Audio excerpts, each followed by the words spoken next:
Welcome ladies and gentlemen to another installment of Dark Souls 3.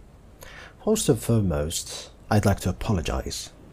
I finished recording this episode and I've done everything, and while I was editing it, there was a power outage. And the result? Well, I've lost the audio. So what you're going to be hearing today is a voice recording over my previous Let's Play. So I was talking about, in this particular scene, about how amazing Dark Souls 3 is. Once you stop thinking about the combat, stop thinking about the weapon, the armor, the enemies, the bosses, and all those things, and you just sit and you hear the wind, the chilly wind in the air, you see the clouds moving, you see an amazing painting like of a church and a bell, which is probably the bell of the awakening, even in this painted world, the lighting in the church in the distance, and all those amazing things that Dark Souls has to offer. And we all go through the game kind of forgetting about the amazing design and what is the most important aspect of the game, which is the graphic design or the world design.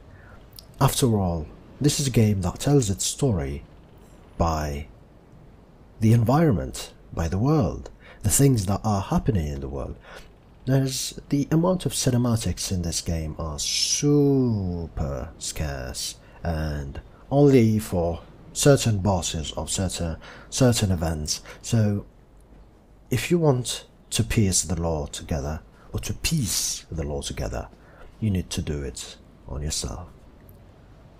And as I was explaining all that, I was like, you look and you see amazing scenery.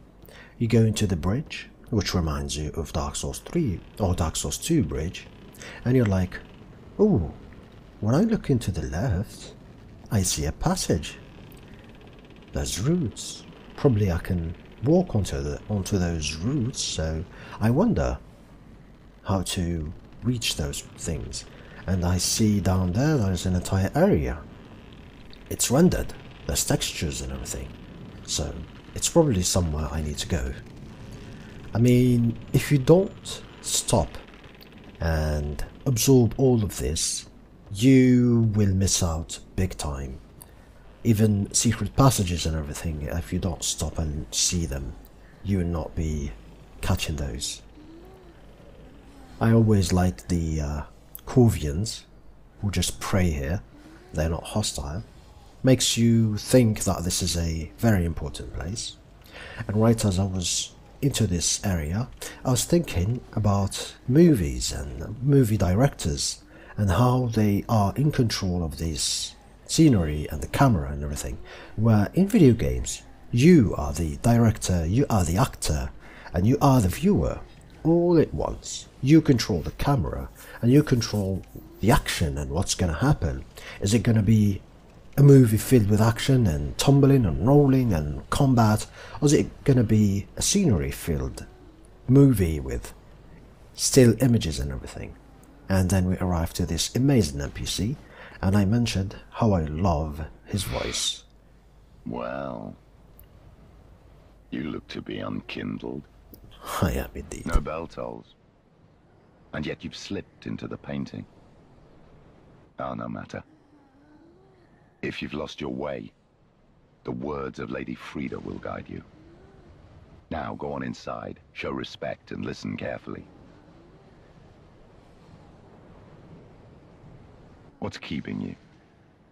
Go on, right inside. Show respect, and let Lady Frida speak to you. What's keeping you? Always amazed me. And first, his amazing deep voice, and second, the amount of respect that he shows to Lady Frida. He is her knight, without a doubt, so he probably loves her to death. And speaking of death, we are all dead here, so even after dying, he still serves Lady Frida, which ironically gave him a weapon, and that weapon symbolizes her no longer needing his service. So by him, or by accepting that gift, he no longer is in her service, and yet is always on her side. Right here I was reminding people about the fact that we are all dead in this game. None of us is alive, and this is the afterlife for this story. No one is alive, everyone is dead. Everyone has been dead for eons, not just years. And this event takes part in an afterlife, which is nice. And then we arrive at my all-time favorite boss, Lady Frida. She's amazing. I have so much respect for the designers who made her. Like, on one side, she's this passive, non-like woman who tells us that we probably lost our way and we need to probably go find it. And at the same time, if you do incur her wrath, she will destroy us. And she will probably in the future. I probably am talking about, how amazing she is, and going on and on about her, the importance of her and how she's going to be destroying me when eventually we do fight her. But at the same time, I'm amazed. Like, you think that every boss in the game is going to be hostile to you and by definition probably evil, but not really. Welcome to the painted As she world, talks, Ariandel. she will I am Frida. have another tone. I have long stood beside our blessed Father and the rest of the forlorn. But forlorn thou seemeth not, Ashen One. I know not the missteps which led thee to this painted world. But thy duty is all, and thy duty lieth elsewhere. Return from whence thou camest. I presume it visible to thee, the bonfire here in this room. A meek and faded thing, but 'twill guide thee nonetheless. And as we talk to her, we realize that she's not, she does not intend ill to us. She wants us to go back from where we come from. She wants no harm. She just wants us to go away. Maybe we were led astray here. We were played for fools. So she was like, there's a bonfire right there. Just go, take it home. And this kinda gives us an idea of how nice she is and how peaceful she is. I forgot to talk to her right now, but I would go back and talk to her, and she would even give us a ring that kind of works against her. It's a frostbite ring, and it's supposed to be not working in her favor. And as I was talking about that, I was also mentioning the fact that if I do the Lord of Hollows ending, if I level up with the Pilgrim and spawn Yuria, she will be telling us that we do have our subjects to govern, that we are the rulers of another throne and that we need to go back to it, meaning that she kind of knows about this. So, and if you talk to her right now and go back to Yuria, which I sadly do not have, she will have a different dialogue. Like, she kind of smells, which is odd for an undead. She kind of feels like a nostalgic thing that we came in contact with someone she knows. And it turns out that Frida and Yuria are sisters. Right here, I went up into the attic. I forgot that the lady in white hair is not there yet. We need to, rescue her. What's keeping you? And go on, show respect. Amazed about the paintings, and who is the character that is repeatedly being painted. The fire, we know what's up with the fire, Yes. but the paintings, There have is no a thing idea. thou shouldst by rights possess. Ours is a chance encounter, to be sure, but perhaps it was meant to be. Let this be a remembrance of this cold world, a thing to help thee bear thy duty. And she gives us the chill bite. Now, return from whence thou camest. Thou'st a place in that world, and that alone is cause to rejoice. Gently Now, thou'st a... tells us to go back. Our place is not here. Here's a ring to remember me by. It's gonna be really good and useful for you, but I prithee, be on your way. Do not stay here. And this is kind of a very respectful and gentle warning, because we are obviously gonna stay here. And as we talk with this guy, come on. Lady Frida has spoken, has she not? Then tarry no longer and be gone. There is one thing inside the cold painting. Curiosity could be your cross. Stray from the withering flame, and the snow will swallow you whole. There is one thing you can... Speaking of passive-aggressive warnings, this guy exactly says the same thing. If you stray away, snow will swallow you. Otherwise, you either be nice, go away, or I will take matters in hand. Which you will. He will. It goes without saying. And like I said before, after we talk to Lady Elfrida, or Frida, as she likes to call herself, we discover this bridge, and by destroying it, we get a ladder. And this ladder is going to give us access to the path that I was talking about earlier, when I was in the bridge. There you go, there's the roots and everything.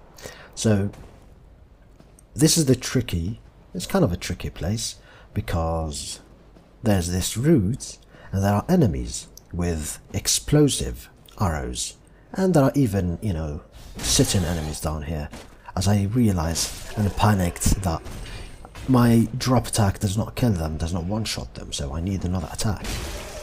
That's the second one, and I missed that attack, and he almost destroyed me with flame. This is the easy part. Now, the hardest thing about this is that you need to go and take a certain item here. And as I talk about item, I noticed the crystal lizard, which I have no idea why did they make him this way. You don't even need to attack him, he's just going to be suiciding, and by suiciding, he will give you still his items. Here I do a mistake of attacking. Oh no, I was trying to kick the shield, but it didn't want to trigger, so I ended up taking unnecessary damage. But the good news is I have a ton of Estus. This is the only way to deal with this shield problems. They always have their guard up. I was going for the backstab, it didn't happen.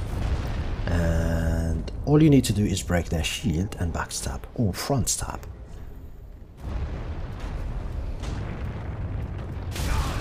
Ow.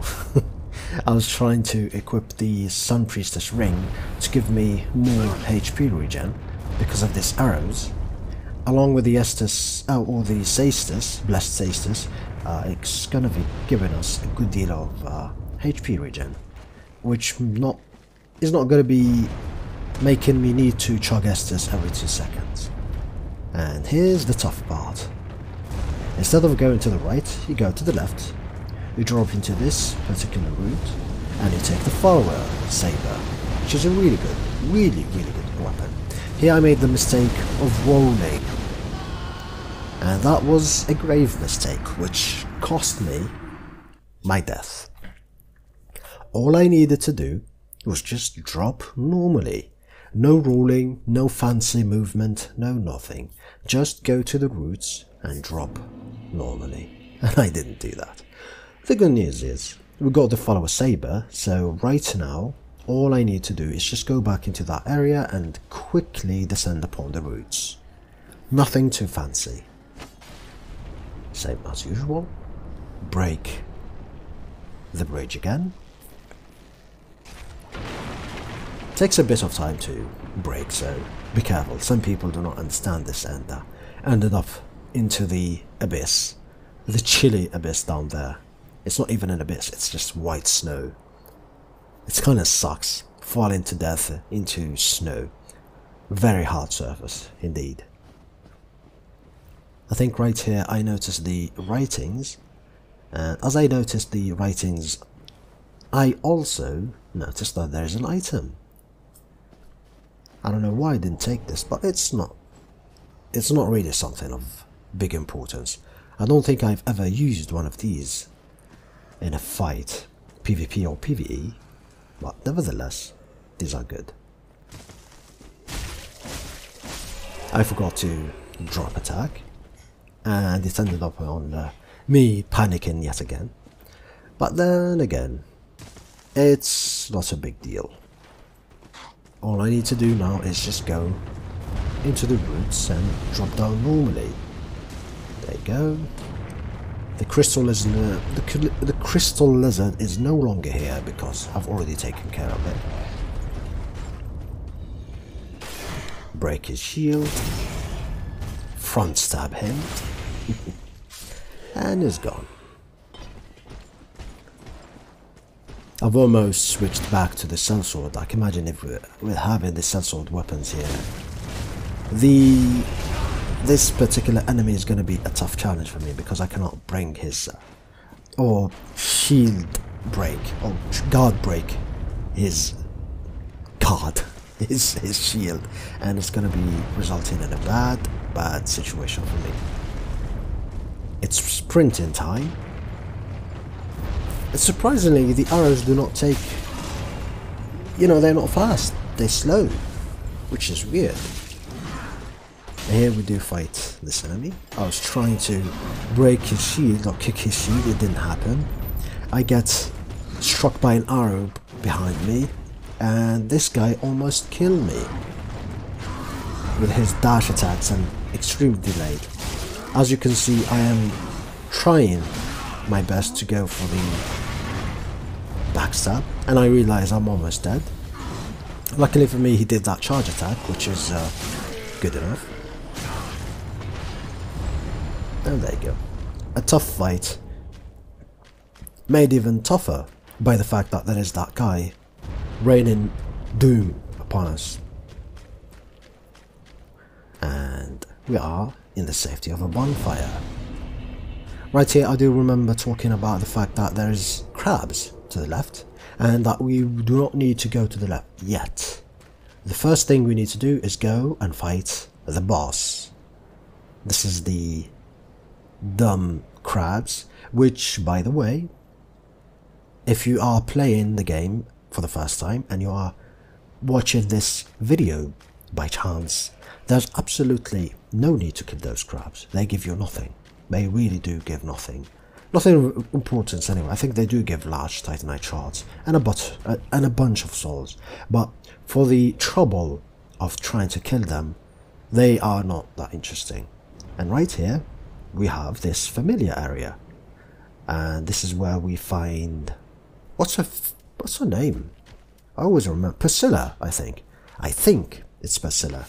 The boss of the painted world of Artemis in Dark Souls 1. We do find her there, and she's just as peaceful as Frida, who tells us if we want to go back to our world, all we need to do is just to walk and jump, and we'll be back to the real world. And as I was talking about that, here comes the boss fight. Now this is an interesting boss fight because it's not a boss. There's technically 3 wolves or 4 wolves and an undead champion. I wonder what kind of set is he wearing. I think it's the Ring Knight. Yeah, it looks like the Ring Knight, but not really. At the same time, it looks like the dark skulls that the Wraiths wear, and a chainmail. We do get his weapon after, defeating him. And right here, we need to defeat him really fast, because Mr. Wolvie is gonna destroy me. And he is gonna destroy me, spoiler. This is the big problem that I was doing here in this particular fight, is that, first of all, I was not dodging correctly. Second of all, I was in a very, very bad place. This is a bad place to fight this wolf. It's narrow, and it creates a ton of problems for me. I can't see his attacks, and as you can see, it moves a lot, and not seeing his attacks will result in my death. It's ongoing theme of when I don't like something, I do not do a good job of dodging, I do not do a good job of playing in general, and this wolf is just annoying to me. It's not a big problem once I do have a shield, because I can tank most of the attacks, especially those dashes. But since I don't have a shield, excuse me as I was yawning, I have a problem. Now, without a doubt, the biggest problem in that particular instance was fighting in the wrong place. One of the best places I've found, as I turn down the music or turn on the music, is fighting the boss in the middle of the arena. That's where there's too many pillars, and every time he tries to dash, it's gonna be easier to dodge his attacks and predict them. The pillars are gonna be helping you because they will be deviating his dash attack, which is good. And I think I will kill him in this fight. So I'll let you enjoy it.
And there you go, dead.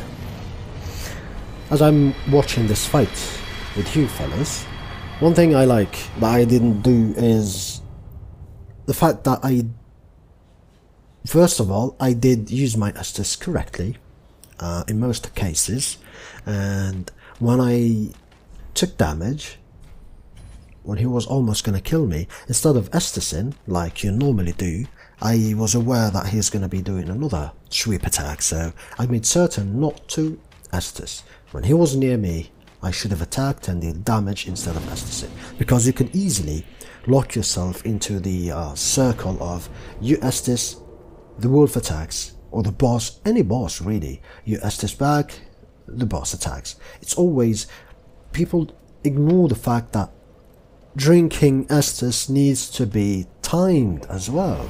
Just like your attacks, just like your dodges, your rolls, your tumbles, all those things needs to be timed correctly. If you don't do them correctly, you can easily lock yourself into the vicious death circle, which is you heal, you get attacked, you lose damage, you heal, you get attacked, you lose damage. You try to heal and you get attacked twice or something with a flail attack or a flaying attack, and what happens is that you will die. We did this, I did this in this Let's Play many times, and most of us do this. Always time your healing, and sometimes prioritize attack over healing. As long as you're alive, it doesn't matter. You can kill instead of just healing. I went into the wrong bonfire. I forgot that there's this place. And in this place, there's a small sorcery that we need to take, related to Pontiff Sullivan. And one thing you guys need to do is to take care of this particular tree. The first thing you do arrive here, because she's like a sniper, she has a elevated advantage. Notice that there's no ladder here, as you can see, and that elevated advantage is going to be causing us a ton of problems throughout this entire small area, which is fine. The good news is I have fire damage on my side, and each of these trees I fight or I hit with fire is gonna be having a bad time compared to other elements. I think fire is the best element against these trees. They are lit in fire, as you can see. They will be in pain, and that will give you an opportunity to easily kill them.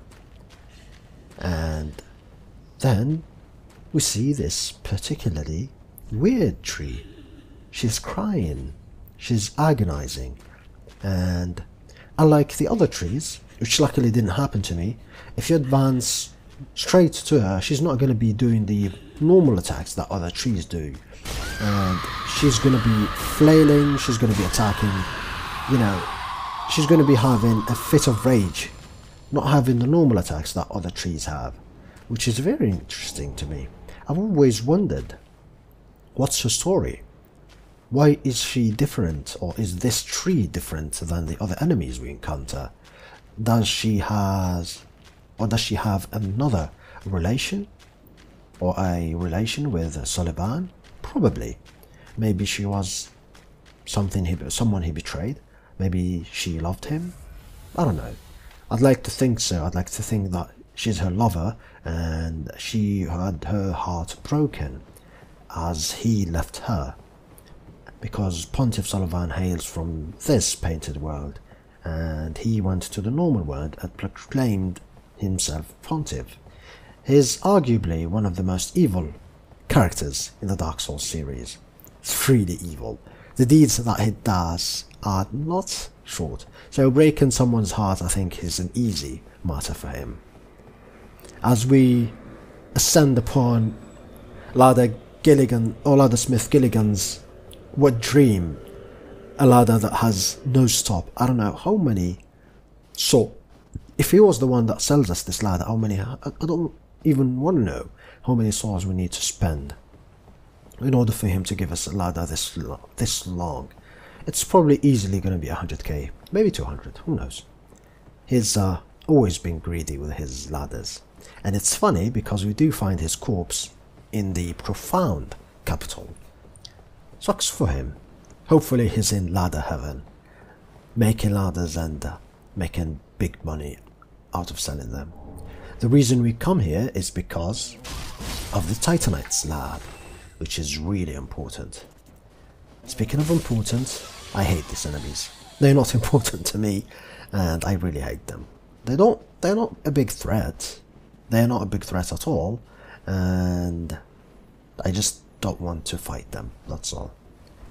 Of course, as we arrive here, we see this ladder, which is basically the other bonfire's ladder. That's the bridge, and this is where we're going to be heading on the next episode of Ashes of Ariandel, which is going to be the final part of the DLC, really. It's a big one, goes without saying, and it's going to be the final part. So, this has been Yagami, ladies and gentlemen. Thank you for watching. and I'll see you after tomorrow. Make certain to drop by tomorrow. There's going to be a podcast where I live stream it, so make certain to drop by and say hi. So until then, see you when I see you.